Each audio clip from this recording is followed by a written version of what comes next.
watching TV last night, and as happens with TV from time to time, you see commercials. And there were two that stood out to me.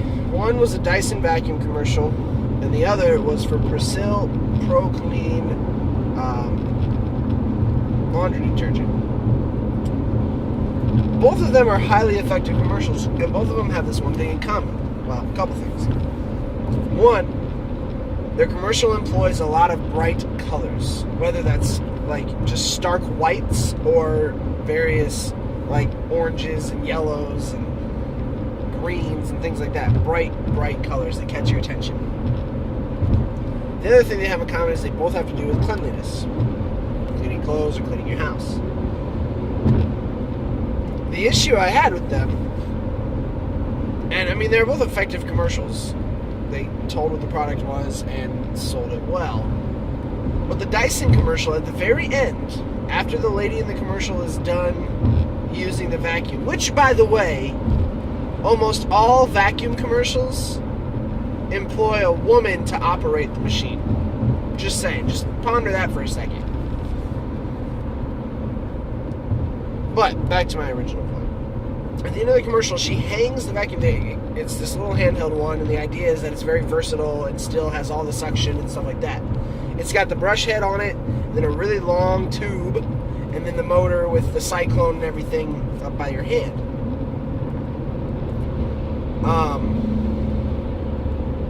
And it comes with this nice little handy-dandy wall mounting tool. What the heck is going on here? Come on. It comes with this handy little wall mounting tool. That way you don't have to store your vacuum on the floor, like some peasant, I guess.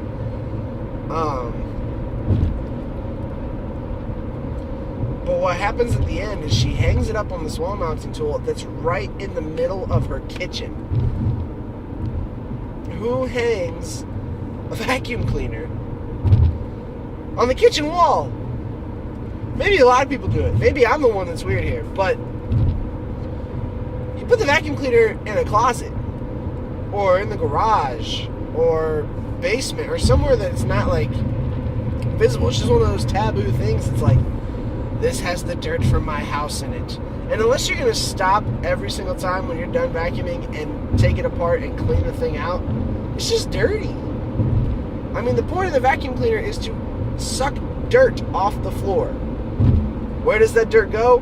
Into the vacuum cleaner. Why would you hang that on a wall where you prepare and eat food? Doesn't make much sense. So, that's just the issue that I took with that. One, the fact that they constantly, the vacuum companies, are showing women using the vacuum, or the Clorox wipes, or the laundry detergent, or various things. I will say, for the OxyClean, and then for this Persil Pro Clean, they did have men. And I get the target demographic and all that, and the way that they want to come across as a company toward the target audience and all those things. But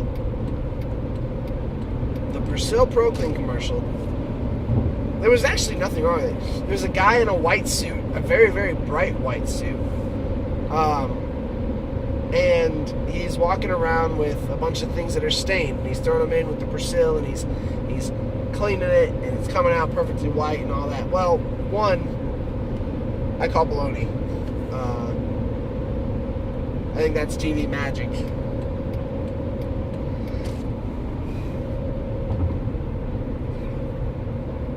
And he said it gets out 10,000 stains, and then at the end they said, oh, we came up with a new stain. It's like blueberry and goji berries or something like that.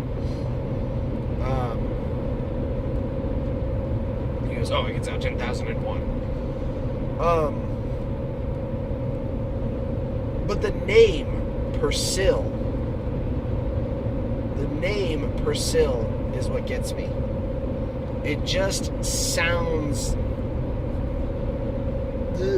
medical or something like that. It sounds like a toothpaste, honestly. Like if I heard the name Persil, and I didn't know what it was, I would think toothpaste. It just sounds like it's extremely corrosive and acidic and dangerous and toxic, and so I'll never buy it. Plus, as my aunt pointed out, it's expensive. It's expensive stuff. I'm sure it does the job. I'm sure it gets clothes super clean. But it sounds, just the name of it sounds very, very questionable.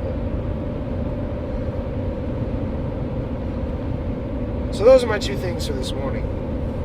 Dyson, people don't hang their vacuums on the kitchen wall. And Persil, maybe come up with a different name that doesn't sound so meh. I don't know. It's just me. See you this afternoon.